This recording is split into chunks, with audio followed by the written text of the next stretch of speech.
Aí, rapaz. Aleluia. Aleluia. Meu Deus do E como é que o céu. pessoal vai ver? Não entendi. Como é que o pessoal vai ver? Não, tá lá no Facebook. Tá na minha página lá. Do mesmo jeito como se fosse a live. A live tá lá. Só quem tá fazendo por esse aplicativo, porque aí eu não preciso adicionar nem nada. É só entrar pelo link. Entendeu? O debate agora começou, né? Então, vamos Começou mão à agora. obra. Mão à obra. Começou a ser repetido. Agora, acabou o sorriso agora é os fight. Pois é. Então, Vai, pessoal, é o pode seguinte, bomba.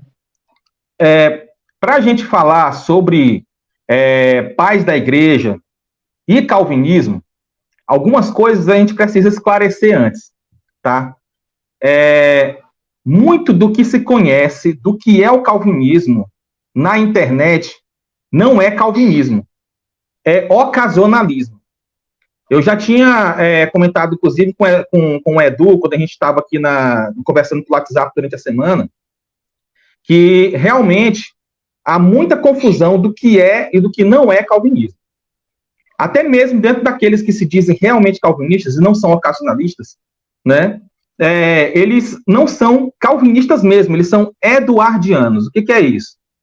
De um rompimento que houve com a tradição reformada lá em Jonathan Edwards, e muito se herdou dessa tradição, tá? Que é uma tradição que é realmente fatalista, tá? Como a gente tem costume os acusadores, né? Os adversários costumam nos acusar disso, e é verdade, muitos dos calvinistas atuais são fatalistas, muitos dos calvinistas atuais, eles são, na verdade, o que seria melhor caracterizado por hipercalvinistas, né, que são aqueles que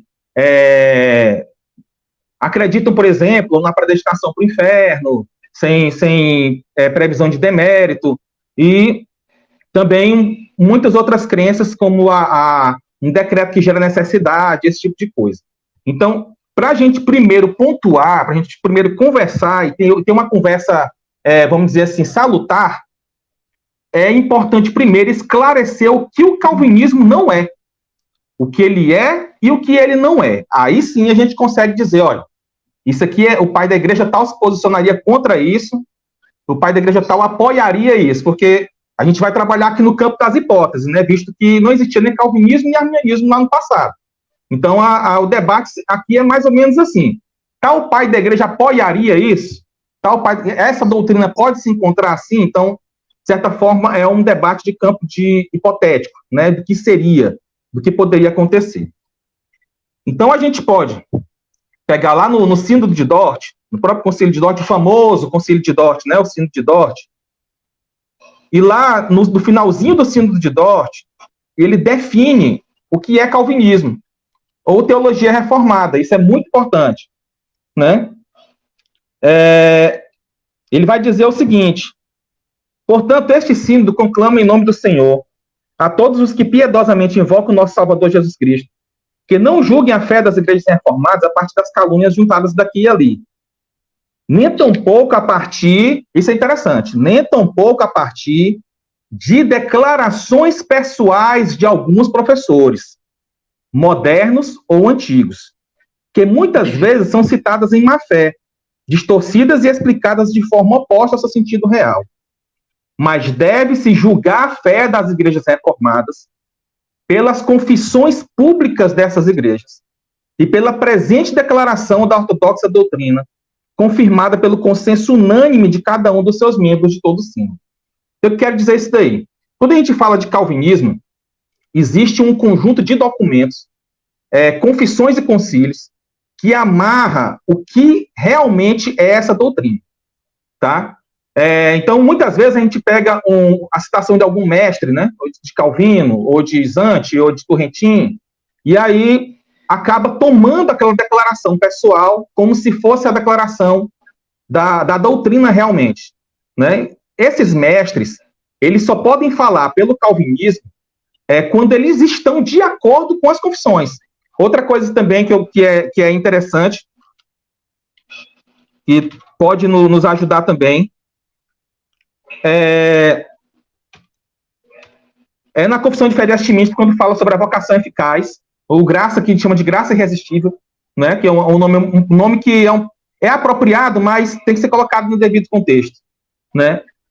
Nós não acreditamos que a graça irresistível coaja o homem. É por isso que aquele exemplo muito usado na internet aí, e Jonas, né? Aquilo ali não é o agir ordinário de Deus, né?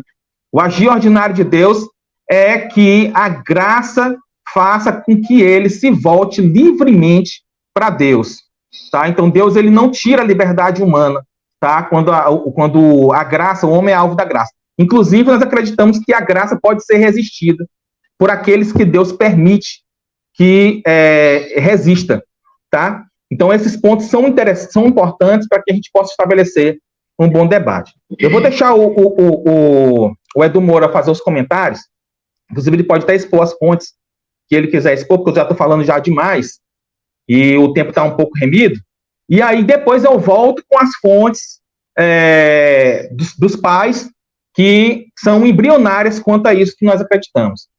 Então, amigo, eu tenho que ir. Para a gente concluir... Tudo bem, amigo, tudo bem. Depois a gente faz uma parte 2. Depois faz a parte 2. Pode ser. Mas, assim, fica à vontade. Para a gente concluir, porque já está tarde, e também para não enfadar o povo, segundo você crê na expiação ilimitada. Você falou comigo naquele dia. Correto? O quê? Eu creio na expiação limitada ou ilimitada? Ilimitada. Não. Não creio na expiação ilimitada. Eu creio na expiação limitada, né? Na verdade, é a fórmula que é conhecida, né? Suficiente para todos, eficaz nos eleitos. Né? Essa é a fórmula da expiação limitada. Ela é limitada. Então, Jesus não morreu por todos. Jesus não morreu na intenção de salvar todos, sim.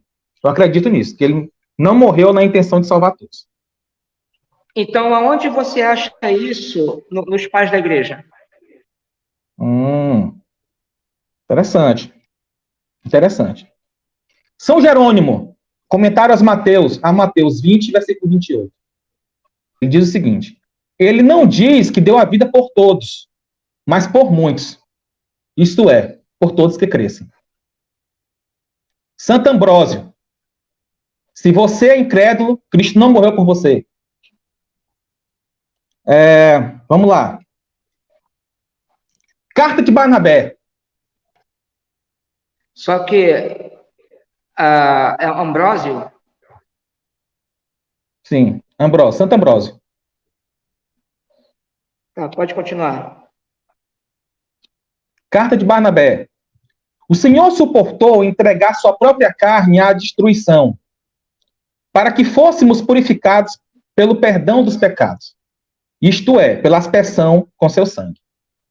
A respeito dele, a Escritura diz o seguinte sobre Israel e sobre nós. Veja, não é pelo mundo todo. Israel e nós. Se fosse o mundo todo, não precisava nem dividir Israel e nós, né? Falava nós, já era o mundo todo.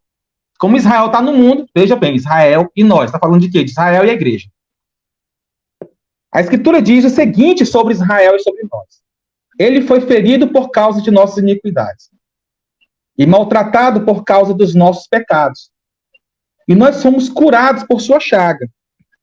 Foi conduzido como ovelha matador e como cordeiro ficou mudo diante do tosqueador. O Senhor sofreu para cumprir a promessa. Ainda o seguinte, meus irmãos, se o Senhor suportou sofrer por nós, olha só essa distinção que ele faz. Embora Senhor do mundo inteiro, a quem Deus disse desde a criação do mundo, façamos o homem à nossa imagem e semelhança, como ele pode suportar sofrer pelas mãos do homem? Aprendei. Os profetas que tinham a graça dele profetizaram a seu respeito. E ele, a fim de destruir a morte e mostrar a ressurreição dos mortos, teve que encarnar e sofrer a fim de cumprir a promessa feita aos pais e preparar para si um povo novo. Jesus morre para preparar um povo. Ele não morre para salvar o mundo inteiro, ele morre para preparar um povo. Ele morre para cumprir uma promessa de preparar um povo. É isso que está escrito aqui. E ele diz, e demonstrar durante a sua estada na terra que era ele mesmo que julgaria depois de ter realizado a ressurreição. Só que a carta de Barnabé, ela é muito antiga. Posso trazer também aqui Clemente de Roma. Clemente de Roma. É claro que Clemente de Roma, às vezes até precisa de uma interpretação um pouco mais subjetiva.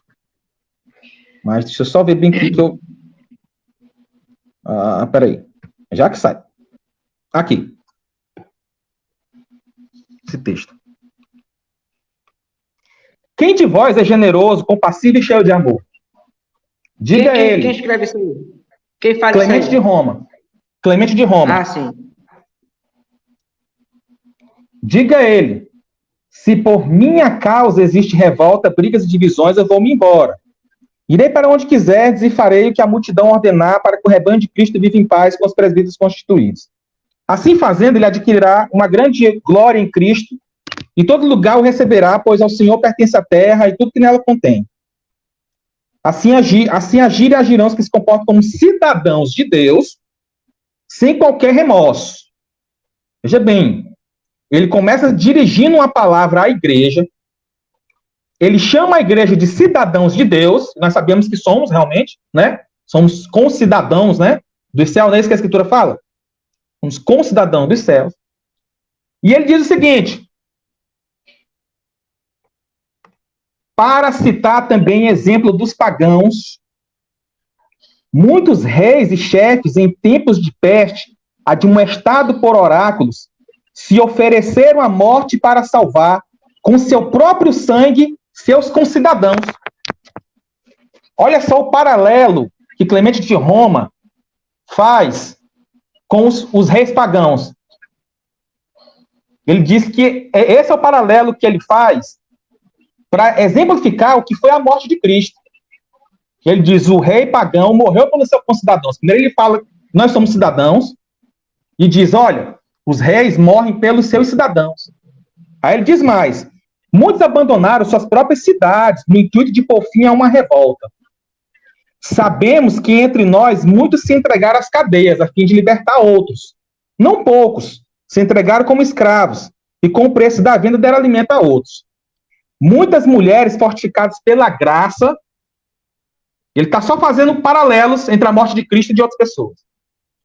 Muitas mulheres fortificadas pela graça de Deus realizaram numerosas ações viris. A bem-aventurada Judite, no cerco de sua cidade, pediu permissão aos anciãos para sair e se dirigir ao acampamento dos estrangeiros. Ela, portanto, enfrentou o perigo.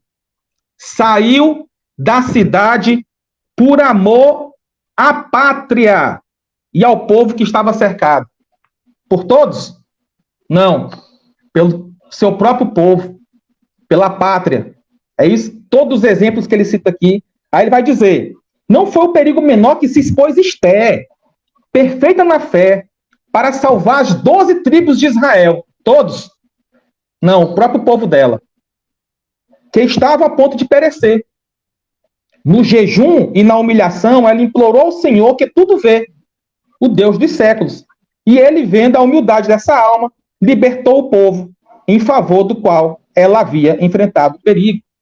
Todos os paralelos que Clemente de Roma faz, essas pessoas se sacrificaram pelo seu próprio povo, pelos seus cidadãos.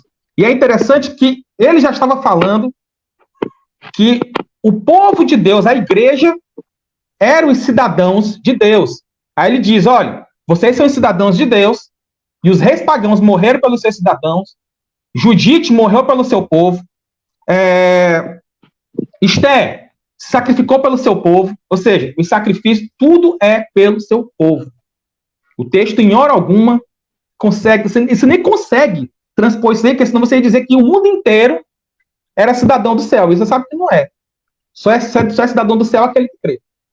Tá? Então, eu citei aí quem? Clemente de Roma, a Carta Barnabé, Ambrósio, né? Citei mais quem aqui? Deixa eu me lembrar aqui quem foi que eu citei aqui.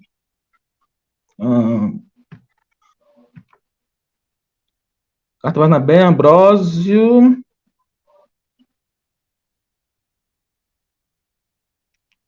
Ixi. Esqueci quem foi o outro. Pode passar para frente aí. Se tu anotou aí, ótimo. Melhor ainda.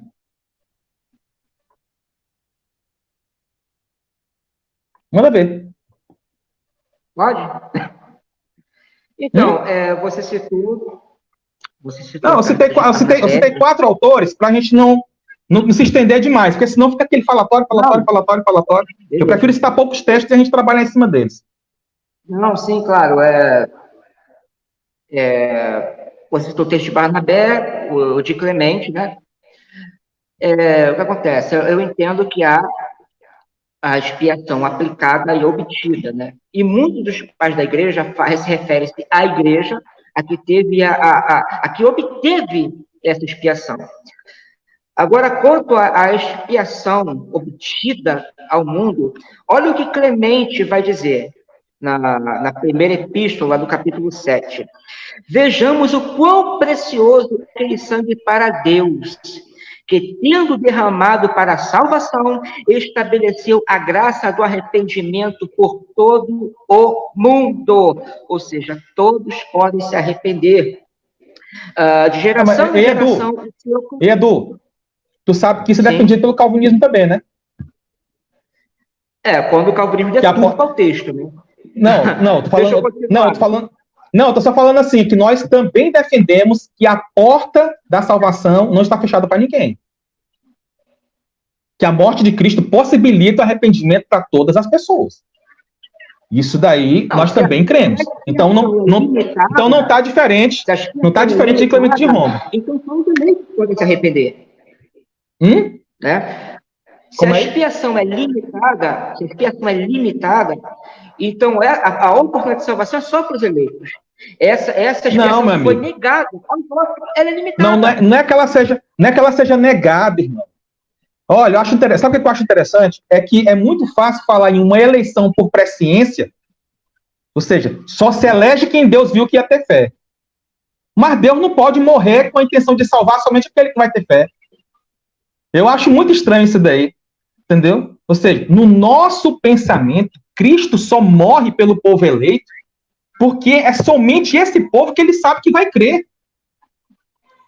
Não é porque ele negou aos outros, não. É porque os outros não iam se arrepender mesmo.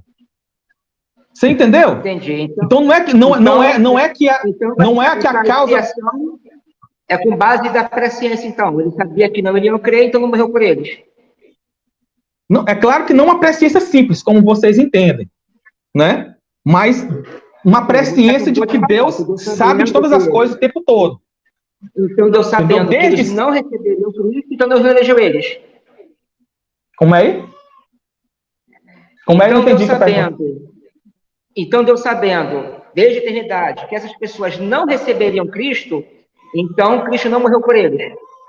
Porque ele já sabia que não aceitariam. Cristo não morre por eles porque Cristo sabe que eles não iriam crer. Então é pela presciência. Pela previsão de demérito. Presciência. Só que essa presciência não é simples, como vocês pensam, né? Ou seja, de Deus olhar o futuro. Essa presciência se dá de outro modo, mas é pela presciência. Nesses termos é pela presciência. Mas não é do mesmo modo que vocês pensam. Continua. Entendi. Vejamos o quão precioso é aquele sangue para Deus, que, tendo derramado para a salvação, estabeleceu a graça do arrependimento por todo o mundo. De geração em geração, o que concede a possibilidade de arrependimento a todos que se convertem a Ele.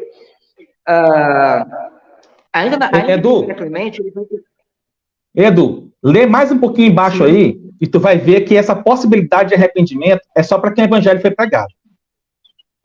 Pode ler. Pode ler mais embaixo. Continua o texto e ele vai falar que a possibilidade de arrependimento se dá somente para que o evangelho foi pregado. Não é para o mundo todo. Pode olhar mais embaixo aí. Você pode olhar mais embaixo. Inclusive, vou até procurar aqui o texto para a gente procurar ali junto. É no capítulo 7, né? Que ele vai dizer, percorra todas as gerações e aprendamos que, de geração em geração, o Senhor deu possibilidade de arrependimento a todos aqueles que queriam converter-se a ele. Noé pregou arrependimento, e os que escutaram foram salvos. Jonas anunciou as catástrofes aos ninivitas, e estes se arrependeram de seus pecados. Aplacaram a Deus com suas súplicas e obtiveram a salvação, embora fossem estrangeiros em relação a Deus. Os ministros da graça de Deus falaram sobre arrependimento por meio do Espírito Santo, e o próprio Senhor do Universo falou do arrependimento jurando. Eu vivo, diz o Senhor, e não quero morte do pecador, e sim que ele se arrependa. E acrescenta também um propósito bom. Casa de Israel, arrependei-vos de vossa iniquidade. Diz aos filhos do meu povo, ainda que vossos pecados cheguem da terra até o céu, e que sejam mais vermelhos que escarlate, mais sujos que o pano de saco. Se vos converterdes a mim de todo o coração e disseste, Pai, eu vos escutarei como povo santo. Em outra passagem ele diz assim, lavai-vos e purificai-vos, tirai da presença dos meus olhos a maldade de vossas almas. Acabai com vossas maldades. Aprendei a praticar o bem, procurei a justiça, libertar o oprimido, defender o órfão, fazer justiça à viúva. Depois vinde e discutamos, diz o Senhor. E ainda que vossos pecados estejam como púrpura, eu os tornarei branco como a neve. Se estiverem como escarlate, eu os tornarei alvos como a lã. Se quiseste me ouvir, comerei dos bons produtos. Sua onipotente vontade, ele decidiu que todos os seus amados tenham possibilidade de arrependimento. Todos os seus amados. É o que ele vai dizer. Obedeça, portanto, a sua grandiosa e gloriosa vontade. Tornemos-nos suplicantes da sua misericórdia e da sua bondade. Prostremos-nos e convertemos a sua piedade, abandonando a vaidade, discórdia e inveja que levam à morte. Fixemos nosso olhar nos que foram ministros e perfeitos. Ele vai citar Enoque, vai citar Noé, vai citar Abraão, vai citar as pregações, todas elas são pregações em que ele diz que a possibilidade de arrependimento é dado a todos os que ele amou. Aos seus amados, da possibilidade de arrependimento. Aí você pode também ter um evasivo, né, de que... Existe algum que não é amado? E outra coisa... Existe algum que não é amado aí?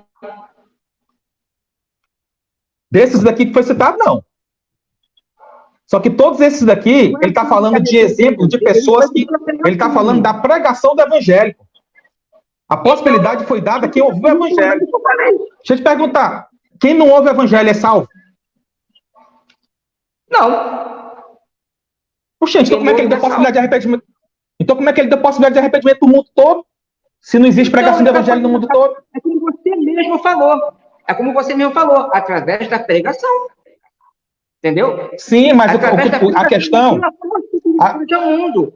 Agora, não, olha a questão... o que ele fala aí. Edu, a questão... Olha só. A questão é que tem, Edu... criatura humana, olha só, a cada criatura humana, a graça procura manifestar a intenção salvífica de Deus. Primeiramente. Como é que eu sou por alguns?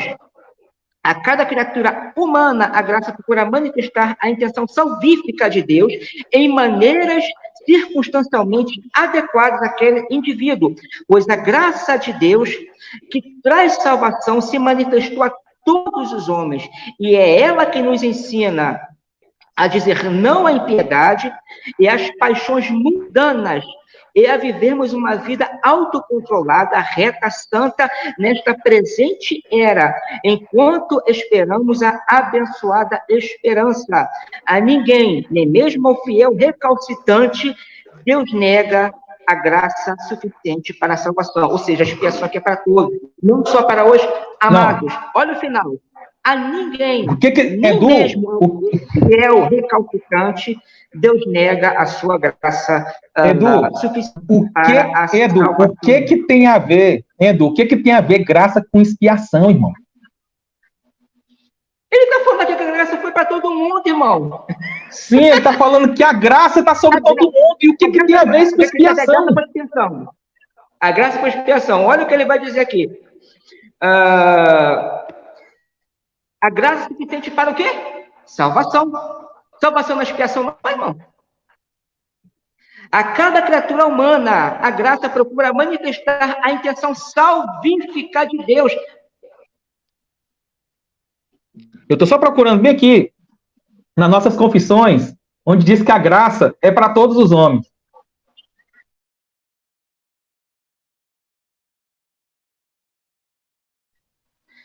Só vou te mostrar que a graça ela não tem uma relação.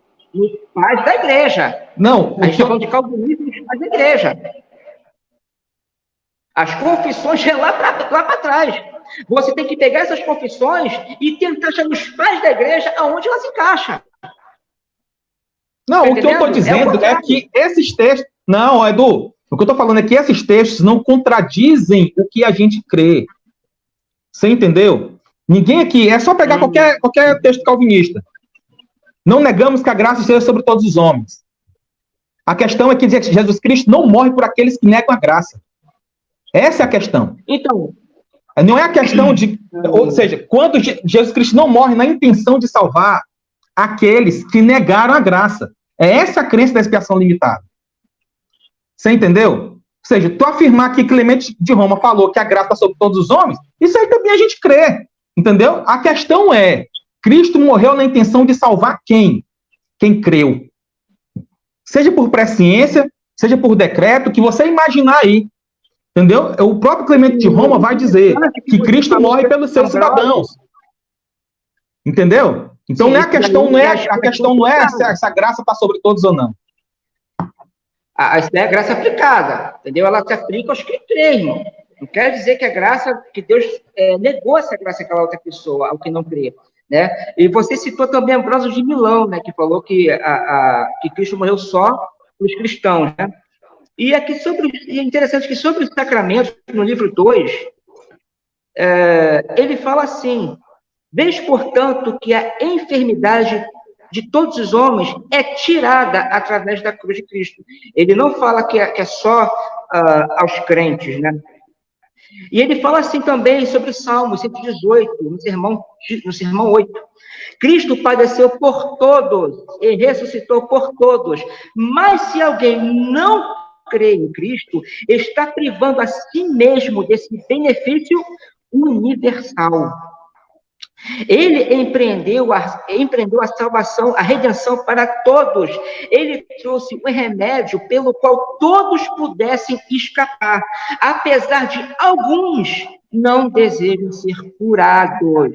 Isso aqui é Ambrósio de Milão, a qual você disse que é só a salvação é só para os crentes, mas não, aqui sobre o Salmo 118, no termo 8, ele fala que é para todos, que alguns que não desejam ser curados, mas esse é um benefício universal para todas as pessoas. Me diz uma coisa, me diz bem a fonte desse texto que tu leu aí por último. Mas eu falei. Não, fala aí. Não, só para eu conferir aqui, pô.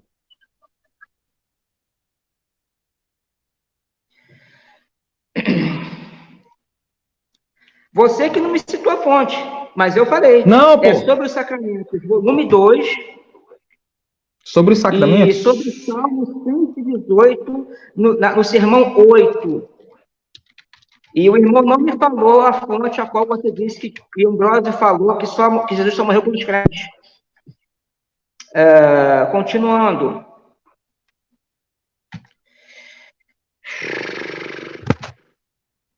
Atanásio de Alexandria. Tem como tu... Me diz bem assim o capítulo que está sobre os sacramentos? No livro 2. Do sacramento? Está no livro 2. Eu não coloquei eu esqueci de colocar o capítulo. Era isso, só procurar. Livro 2, sobre os sacramentos. Tu sabe qual o capítulo que tá? Eu esqueci de anotar o capítulo. E depois o irmão me fala a fonte do seu. Ah, sim, eu vou olhar bem assim rapidão. Mas eu vou falar. Eu só achar bem essa fonte bem que tu falou aí. Jesus Cristo. Posso continuar? Pode, sim. Então, Atanásio de Alexandria, sobre a expiação, no livro Encarnação do Verbo, no capítulo 2. ele vai falar assim: é justo que o verbo de Deus, superior ao todos, oferecer seu corpo, templo e instrumento, a qual resgate por todos, paga a nossa dívida por sua morte, deste modo, unido a todos os homens pelo corpo semelhante ao deles, o Filho incorruptível de Deus pode, juntamente a todos os homens, revestir da incorruptibilidade, segundo a promessa da ressurreição. Vejamos, todavia, que Jesus foi feito por um pouco menor que os anjos, por causa dos sofrimentos da sua morte, honrado de glória e honra, que pela graça de Deus provou a morte em favor de todos os homens. Então, vou continuar aqui, irmão.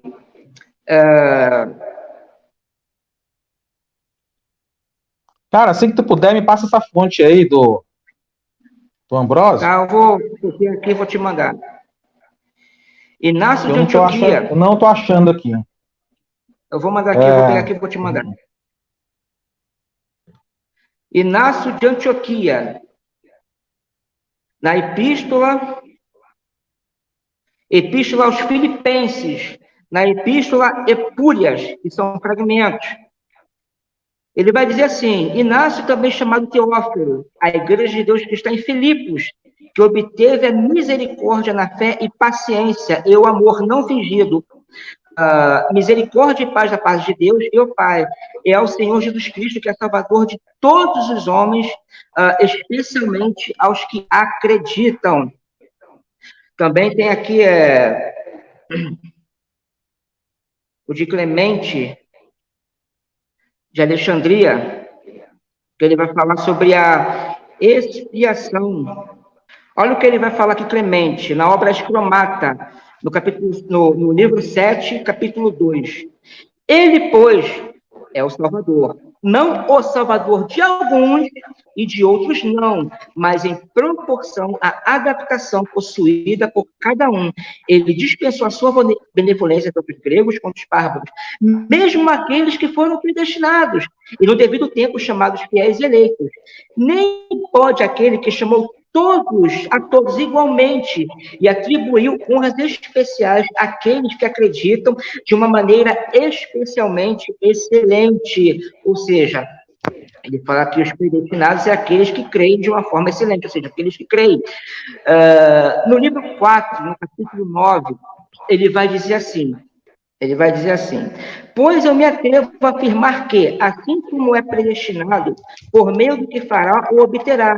Também é predestinado porque sabia de quem amava, não tendo o futuro distinto, mas tendo aprendido pela fé gnóstica, através do amor, o futuro que para ele é já presente, pois ele creu, por meio da profecia do advento, em que Deus não se mente. A gnose, a que está falando, não é no gnosticismo. Ele faz duas distinções. Ele fala da falsa gnose, que é ensinada pelos gnósticos, por Marcião e por Valentim, e a verdadeira gnose, que é o Evangelho.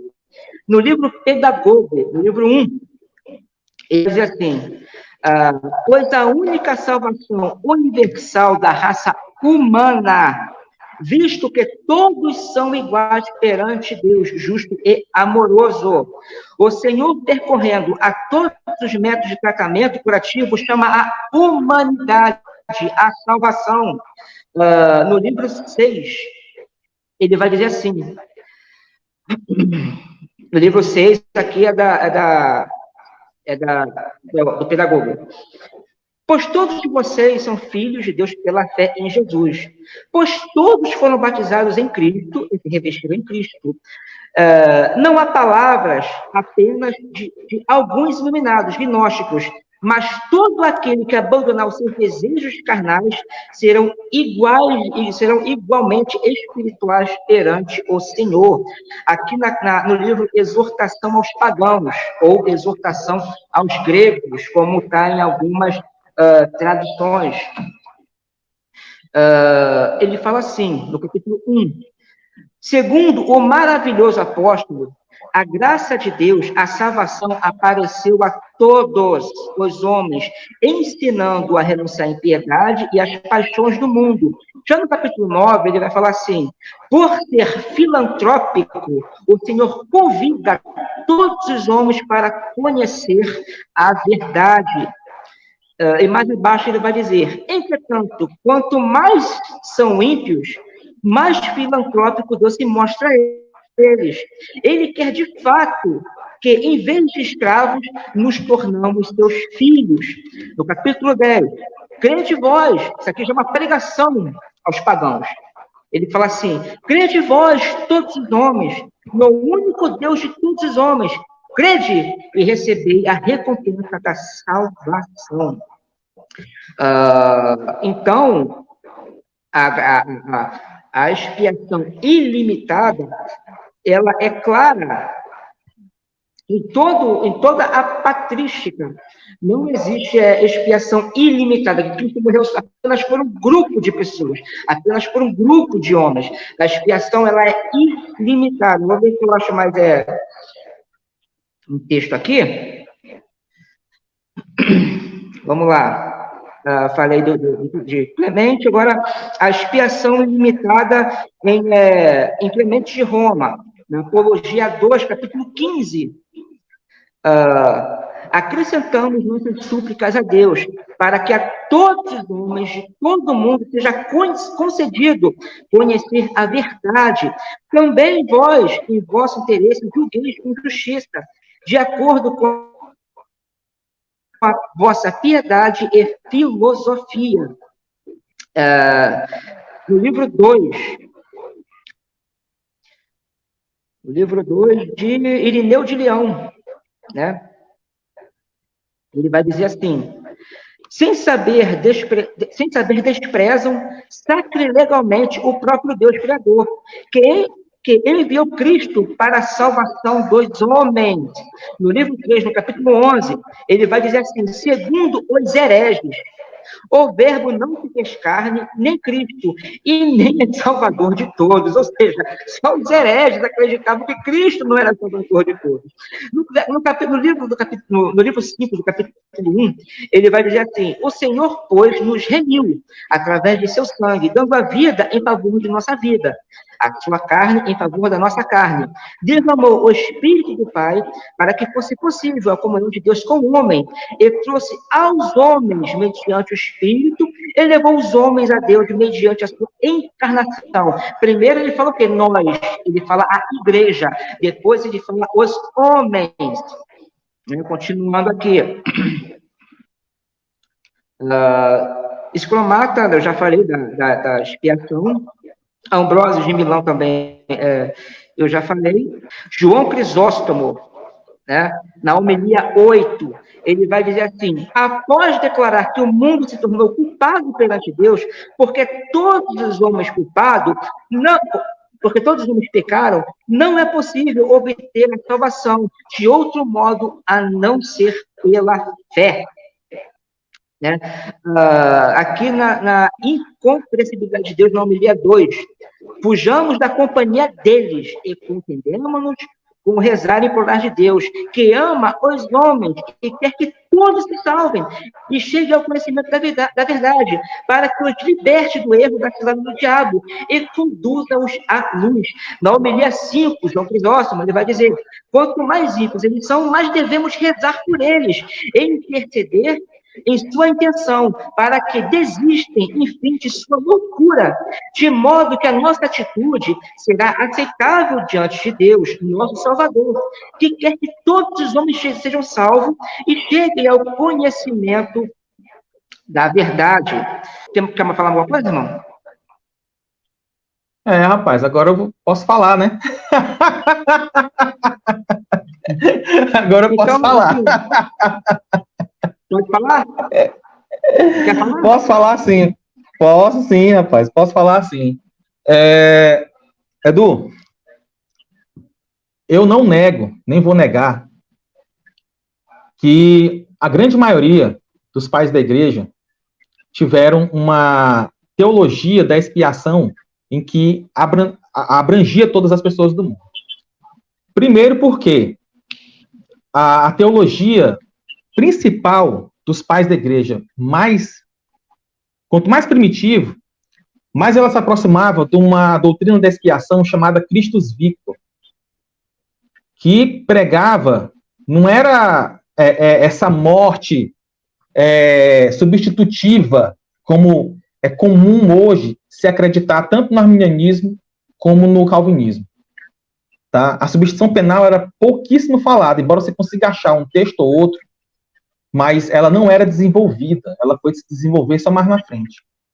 Então, a ideia de quando se fala que Cristo morreu por todos, é uma ideia que, inclusive, existe também no calvinismo, que é que Cristo derrotou o diabo e pegou a humanidade que estava agora debaixo do poderio de Satanás.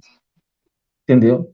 Então, essa compra que é feita de toda a humanidade do poderio de Satanás, entendeu? Essa crença ela é comum, né? Inclusive entre arminianos e calvinistas. Entendeu? Não se trata exatamente do ponto, do fulcro da questão da teologia da expiação, quando se trata da substituição penal. Né? Então, existem aspectos da expiação que foram tratados pelos pais da igreja. E muitos pais da igreja erraram também nessa teologia, né? Como, por exemplo, o próprio Orígenes, como nós admitimos, né? Que creu que Jesus salvou todos, aliás, morreu por todos, vai salvar todos. Né? Você vai pegar, por exemplo, Hilário, né? Que ele vai dizer, ó, Cristo morreu por todos. E aí ele vai dizer o quê? Morreu por todos para quê? Para salvar da morte. É por isso que todos vão ser ressuscitados lá no final. Que teologia é essa, irmão? Entendeu? Então, quando a gente pega a própria teologia dos pais da igreja, o que eles entendiam por Cristo morrer por todas as pessoas, não é o mesmo sentido que nós estamos discutindo aqui. Ele não está falando de uma morte substitutiva, como nós pensamos hoje. Entendeu? Isso foi fruto de uma certa evolução. Óbvio, quando você chega ali em Ambrósio, quando você vai chegando em Ambrósio, você vai chegando em Atanásio, você vai chegando em Agostinho, aí você vai vendo os primeiros lapsos, né, de uma teologia que vai ensinar que Cristo morre substitutivamente para salvar pessoa A ou pessoa B, sem abandonar a outra crença que era da Christus Victor, que era o quê? Que Cristo morre por toda a humanidade para retirar ela do poderio de Satanás. Entendeu? Então, são dois aspectos da teologia da expiação. Quanto a isso daí, eu não vou entrar em muitos debates, porque realmente a teologia da expiação limitada, ela foi uma teologia que ela foi se desenvolvendo à medida em que o tempo foi passando. Você não encontra em nenhum pai da igreja uma teologia definida do que era a expiação de Cristo. Você vai ter pais da igreja falando que Cristo morreu por todos, outros vão dizer que Cristo morreu apenas pelos seus cidadãos, outros, as doutrinas são diversas. Mas você pode ver que a própria explicação deles a respeito de muitos textos são contraditórias. E um detalhe que eu vou falar historicamente, que é muito interessante, que quando Agostinho refutou os pelagianos, né, foi justamente na doutrina de que Cristo morreu por todos, que os pelagianos conseguiram, né, por assim dizer, dar uma acuada em Agostinho. Ou seja, a doutrina de que Cristo morreu por todos, na intenção de salvar todos, era uma doutrina tipicamente dos pelagianos.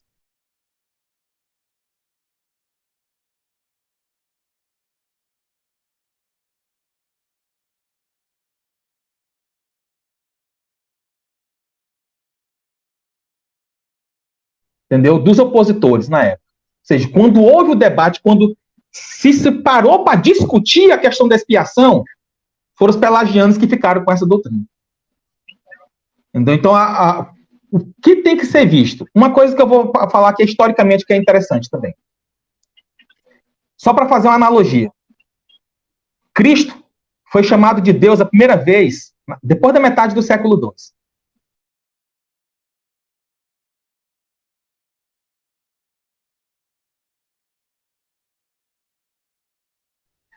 Isso não quer dizer que antes Cristo não era Deus, o que as pessoas não acreditassem nisso.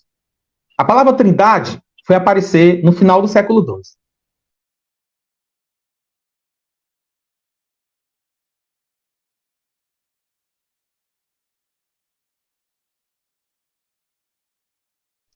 E quando Ário levantou as discussões a respeito da Trindade, foi que se formou uma teologia da Trindade.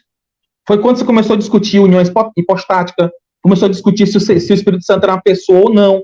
Ou seja, tudo isso, o que era uma Trindade, que era 3 em 1, hipóstase, substância, pessoa, tudo isso daí começou a ser trabalhado já no século 3 ou 4. Ou seja, as teologias, elas se desenvolvem e tomam uma forma na medida em que elas vão recebendo objeções. E aí, nesse ponto aí, é que a teologia da expiação limitada entra. Porque ela só vai ser formulada, só vão chegar a esse tipo de conclusão na história da igreja, quando essa doutrina ela é questionada. Ela passa a ser um problema há-se uma discussão sobre se a expiação é limitada ou ilimitada, certo? Então, há um momento apropriado para que isso acontecesse. Assim como o debate até mesmo sobre a própria predestinação, né? Que houve um momento apropriado para esse debate. Né? Então, de qualquer forma, né, eu vou deixar minhas últimas palavras aqui. Gostaria de agradecer a sua presença. Né? Fiquei muito feliz com o nosso debate. Nossa conversa, acredito que ela foi muito, muito produtiva. Né? E agradeço também ao pessoal aí que participou, que comentou, que assistiu. A live foi muito boa. Né? Deu aí, a maior parte do tempo estava com mais de 60 pessoas, né? Então, foi realmente muito interessante, muito legal mesmo, entendeu? Foi um prazer também te conhecer.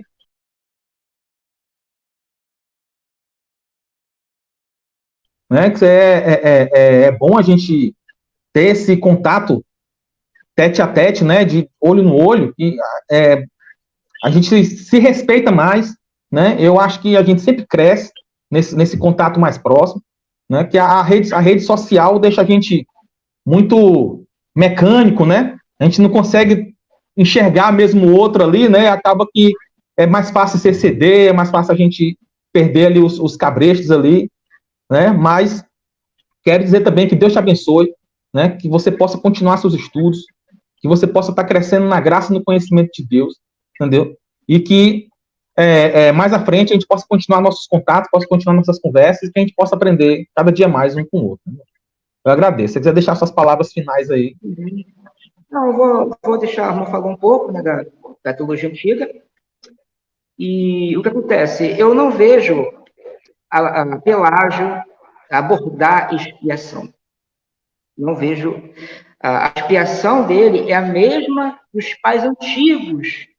E Agostinho não repreendeu nisso nele. O maior foco entre Agostinho, o maior problema entre Agostinho e Pelágio foi a questão do pecado original. Essa foi a maior causa da treta deles, né? Não foi a questão da expiação. Tanto que eu li várias vezes Agostinho, e nunca vi ele refutar Pelágio a questão da expiação. Sempre foi a questão do pecado original, da santificação, sem a graça. Né? Edu, e, assim, então, dá uma lida nas últimas obras dele, viu? Dá uma lida nas últimas obras dele. Inclusive, inclusive nesse livro da Paulus, nesse da capinha verde, tu pega lá o livro Graça 1, dá uma lida no prefácio, que bem no finalzinho do prefácio, isso, pronto. Pega aí, no finalzinho do prefácio, ele vai dizer isso que eu acabei de falar.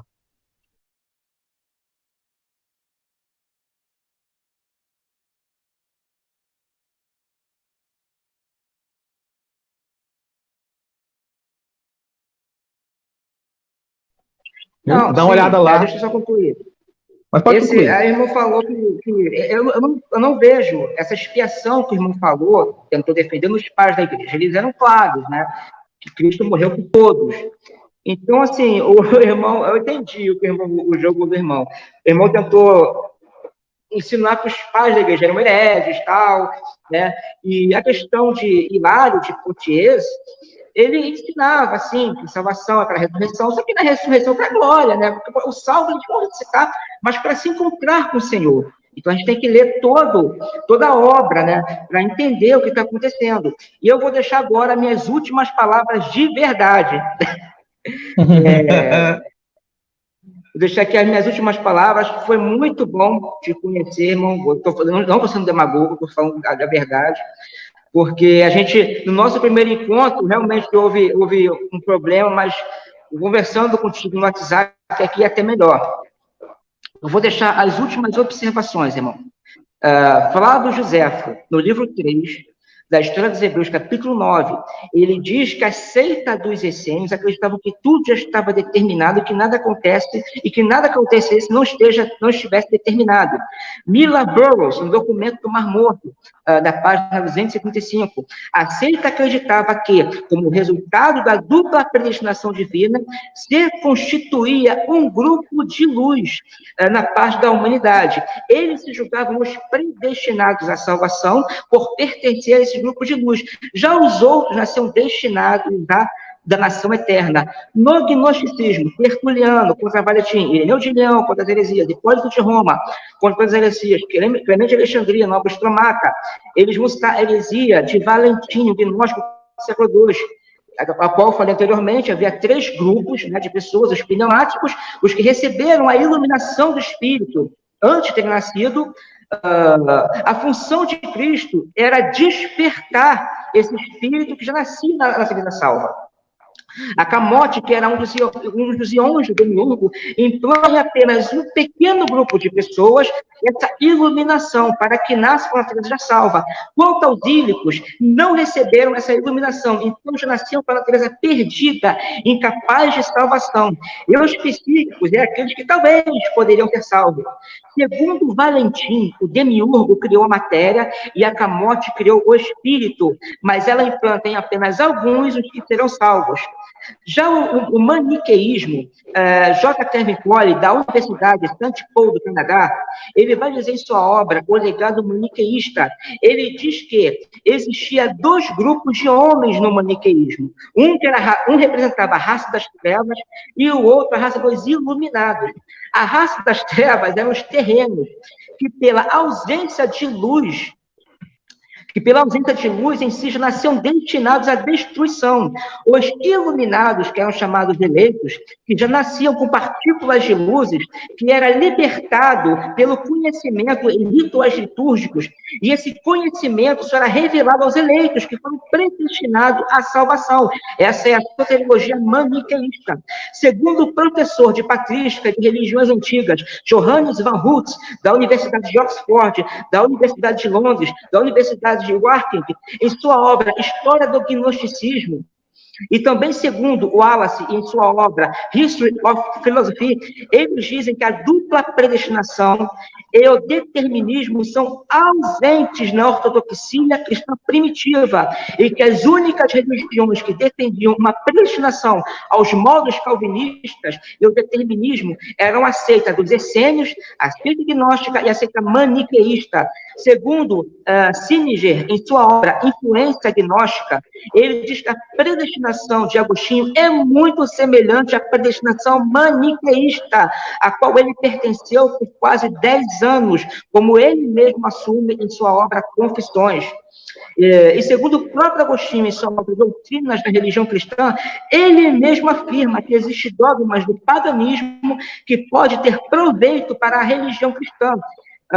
John Calvino, em suas Etílicas, livro 2, capítulo 2, seção 4, ele diz que os pais gregos, entre outros pais, praticamente todos os teólogos antigos lhes são contrários, exceto Agostinho. O historiador Philip Snart, em sua obra História do Cristianismo, livro 3, ele diz que os pais gregos, principalmente os alexandrinos, eram contra o fatalismo do sistema gnóstico. O historiador acadêmico da Universidade de Oxford, John Norman Davidson Kelly, em sua obra Doutrina do Cristianismo, na página 352, ele vai dizer que era unânime entre os pais da igreja a livre vontade do homem, a expiação ilimitada, né?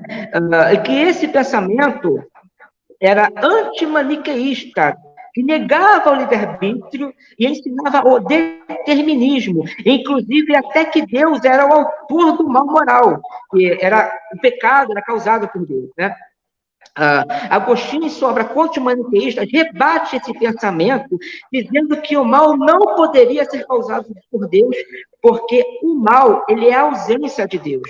E como a gente está falando de cristianismo primitivo, dos pais da igreja, olha o que cita o Concílio de Arles, ainda no século V, condeno juntamente com vós aquela sentença que diz que Cristo, Senhor e Salvador, não morreu para a salvação de todos. É que diz que a presciência de Deus violentamente empurra o homem para a morte, ou que pela vontade de Deus perece os que perecem. Cristo, Deus, nosso Salvador, no que diz respeito às riquezas e sua bondade, ofereceu por todos o preço da sua morte. Agora o Concílio de Orange, em 529, realizado contra os pelagianos, sobre alguns seres predestinados pelo poder divino para o mal, não só cremos, como também se houve qualquer um que se atreva a crer em tamanho erro, com toda a detestação, pronunciamos anátema contra ele. E no Sínodo de Dort, em 1609, o próprio calvinista presbiteriano Charles Hodge, da Universidade de Princeton, que é escritor e professor, ele fala em sua obra, Teologia Sistemática, Hodge, que o sínodo houve muita influência política, a qual os remonstrantes não puderam defender a sua fé e expor a sua teologia, pois já chegaram lá na qualidade de acusados. E que, segundo ele, esse sínodo foi o menos acadêmico e mais intolerante, onde os arminianos, que são os remonstrantes, foram exilados, encarcerados e muitos foram obrigados a abandonar a sua posição eclesiástica. Então, essas minhas últimas considerações, né, eu termino por aqui. E, Torino, eu te agradeço por esse debate. Você tomou 2 horas do meu tempo, mas foi um tempo bem gasto, né? E eu te agradeço, cara, por essa oportunidade de verdade, né, que nós possamos aí, em outra oportunidade, ter um segundo debate a respeito, né, quiser aprofundar mais, ou não sei, né, conforme a gente vai vendo aí, vai conversando, a gente se fala aí, meu querido. Rapaz, tu falou tanto nesse final aí, que deu até vontade de fazer algumas ponderações, porque tu introduziu assuntos novos, né? Não concluiu somente o que tu tinha falado. Eu estou falando que tu, nesse teu encerramento, tu não apenas concluiu o que tinha falado, mas introduziu assuntos novos, né? E aí me deu vontade de fazer algumas ponderações aqui. Como, por exemplo, tampouco, abre aspas, tampouco a blasfêmia dos maniqueístas deve ser atribuída a Calvino, porque, embora ele use a fraseologia inadequada, em outras passagens, ele claramente defende a si mesmo e sua doutrina dessa acusação. Fecha aspas. Tu sabe quem falou isso aqui? Quem? Armínio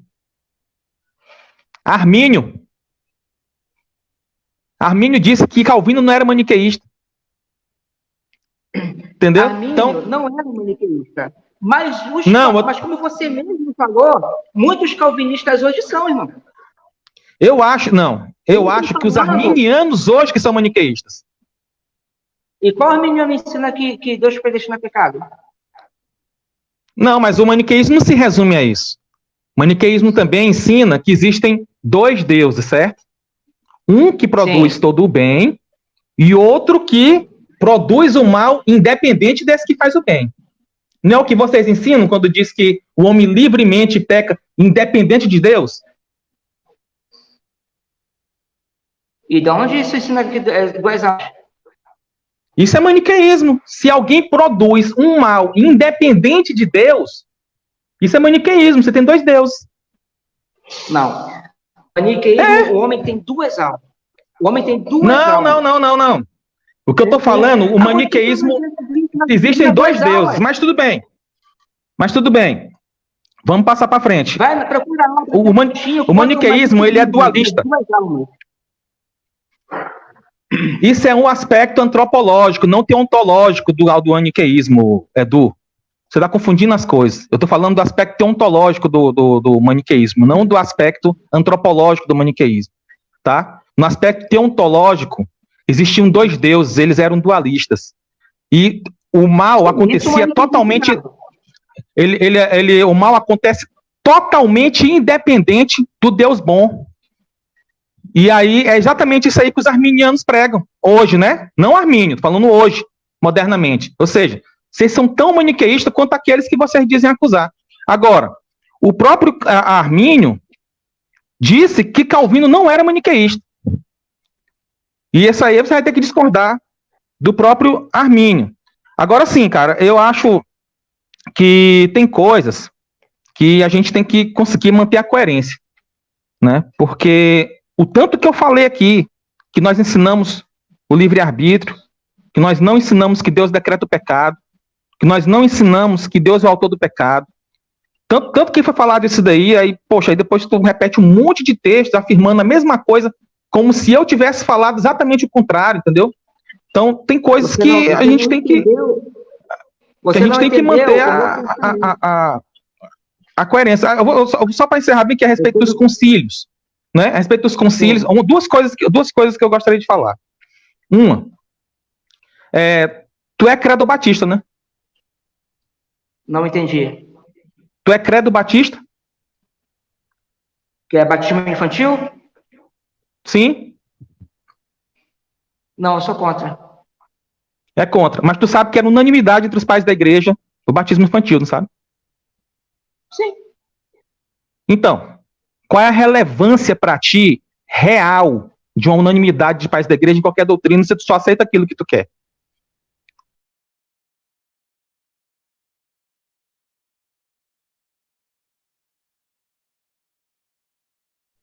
Certo?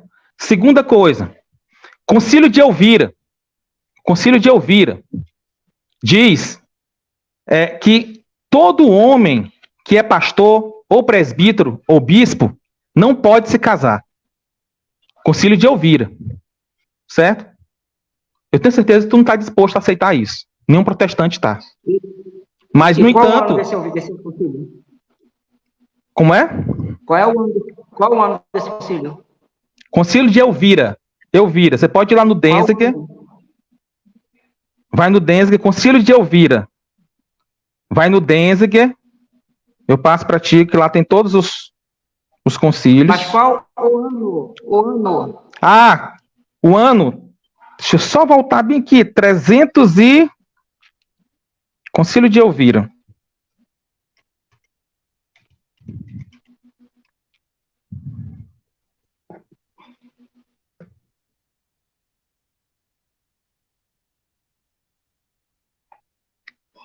Concílio de Elvira. Ele é um dos concílios mais antigos que tem.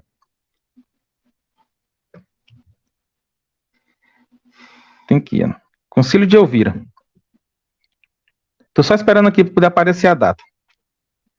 Certo? Aí citou o concílio de Orange, que não fala nada contra o calvinismo, que ele só refuta a depravação total, e fala contra uma predestinação ao inferno, como se os calvinistas defendessem uma predestinação ao inferno, nos termos em que é condenado lá. Ou seja, uma predestinação sem previsão de méritos. Né? E isso foi explicado aqui, né? Eu expliquei que não existe, é um decreto negativo, né? Ou seja, por previsão de mérito. O Concílio de Elvira acontece em 295 depois de Cristo, tá? 295, um concílio antiguíssimo, né? 295, é dia 15 de janeiro. Aliás, ele aconteceu de 30 de junho de 295 a 25 de outubro ou 15 de janeiro, tem um ponto de interrogação aqui, de 304. Né? Então, é muito fácil a gente ficar escolhendo trechos de sínodos locais, né, para dizer, ó, isso aqui foi condenado, isso aqui não foi, quando a gente só aceita o que a gente quer. Ele não tem nenhuma mínima relevância. No entanto, o Concílio de Orange não condenou o calvinismo, ele condenou a dupla predestinação simétrica. O calvinismo condenou em 3 concílios e 11 confissões a dupla predestinação simétrica. Defende-se uma dupla predestinação assimétrica, ou seja, predestina-se para a eleição, e o mal é apenas passado por cima. Tanto é que você não vai encontrar a expressão predestinação para o inferno em nenhuma confissão. O máximo que você vai encontrar é pré-ordenado, o máximo. Mas a expressão predestinação para o inferno não existe. E o que é interessante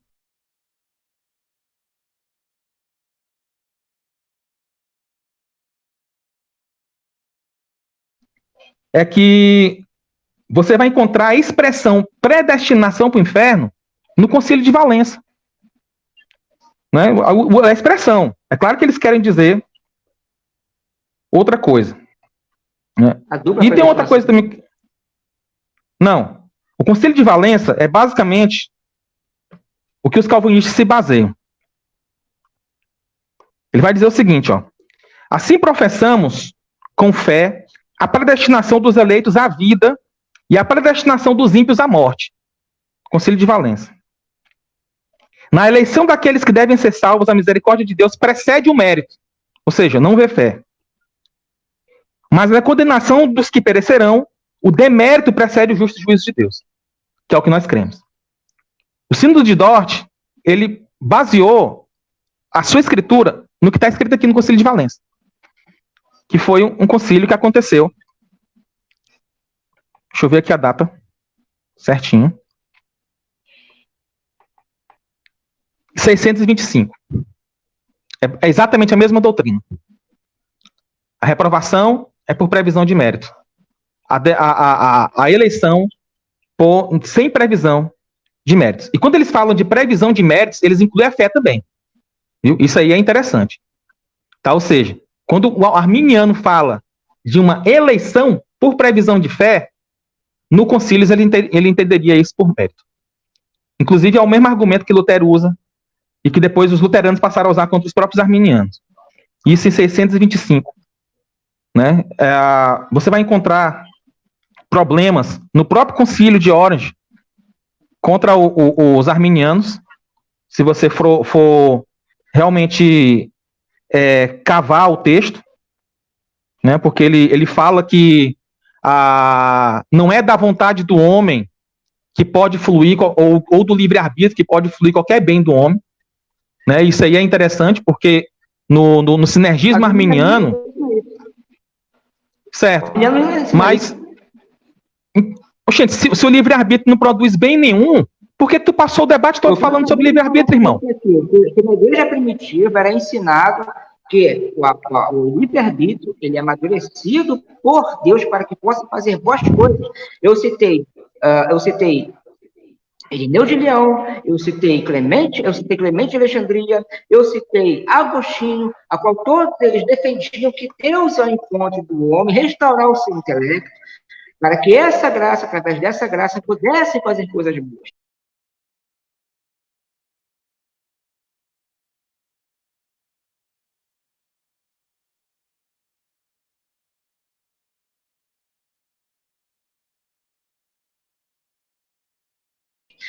Armínio defendia isso, que o livre-arbítrio ele é restaurado pela graça de Deus.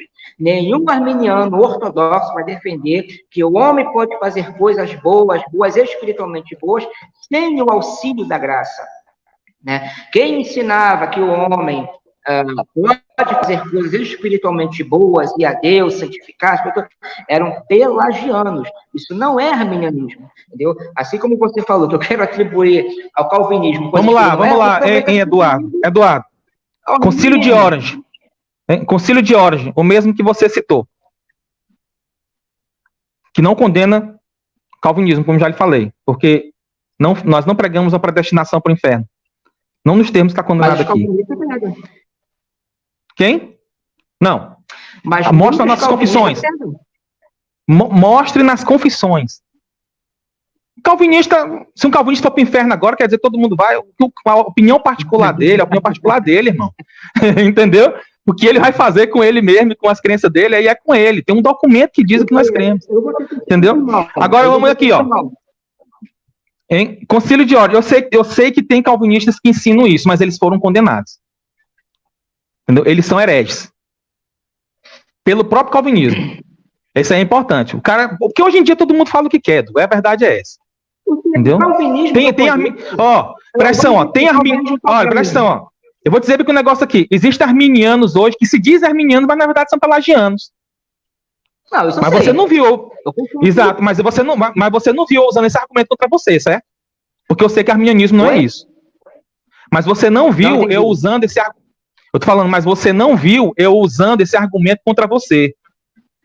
Não. Porque o que os arminianos falam é uma coisa. Agora, o que é o arminianismo é outra coisa. Tem arminianos que pregam errado. Assim como tem calvinistas que pregam errado. Mas, ó, no Concílio de Orange fala o seguinte: se alguém professa que, para sermos purificados do pecado, Deus aguardou a nossa vontade, não porém que também o querer ser purificado se dá em nós mediante a inspiração e a obra do Espírito Santo, se opõe ao mesmo Espírito Santo, que diz, por meio de Salomão, a vontade é preparada pelo Senhor, e o apóstolo que salutarmente anuncia.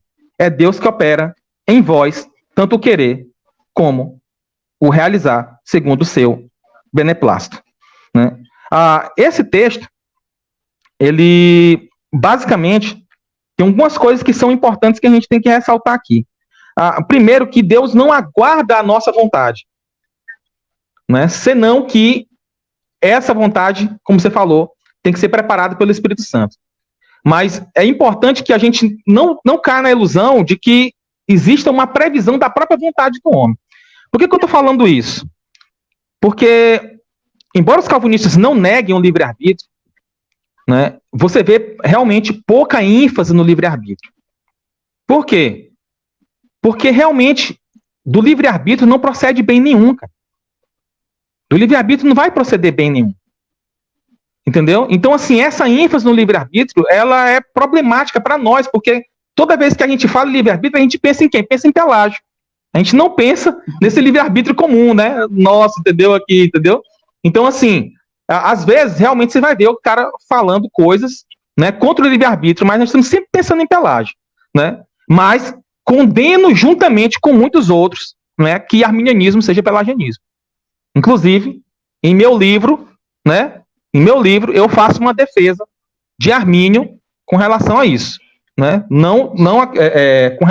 Inclusive contra o próprio reverendo Paulo Anglada, que diz que arminianismo é pelagianismo, e eu cito o reverendo Paulo Anglada, refutando ele, dizendo que arminianismo não é pelagianismo, certo? Honestidade essa que eu não vejo os arminianos terem para comigo, ou para os calvinistas, porque está em todas as nossas confissões que Deus não é autor do pecado, está em todas as nossas confissões que nós defendemos o livre-arbítrio, mas a única coisa que eu vejo arminiano falar a vida inteira é que nós dizemos que Deus é autor do pecado, que nós somos maniqueístas, que nós somos fatalistas, sendo que em todas as nossas confissões nós negamos o maniqueísmo, nós negamos o estoicismo, negamos o fatalismo. É um negócio muito, muito bizarro, cara. Muito bizarro, na moral, te falando aqui na sinceridade.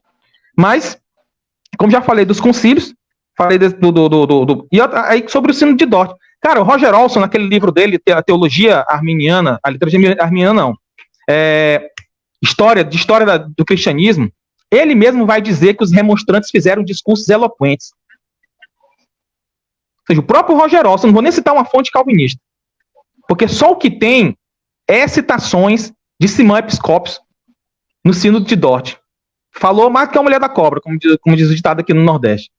Né? Então, esse dito de que eles não foi lhes permitido falar, isso daí não é verdade. Dizer que o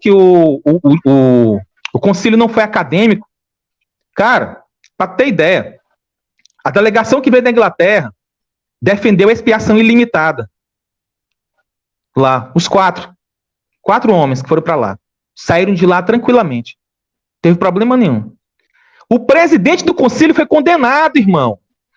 Já viu algum concílio que o próprio presidente é condenado? Como é que tu vai duvidar da lisura de um concílio desse? Que o presidente, o secretário e o vice-presidente, os três eram supralapsarianos, os três foram condenados.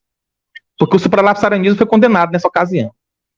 Então, é um concílio que teve muita lisura. Agora, o problema político foi outros 500, não tem nada a ver com a questão da doutrina.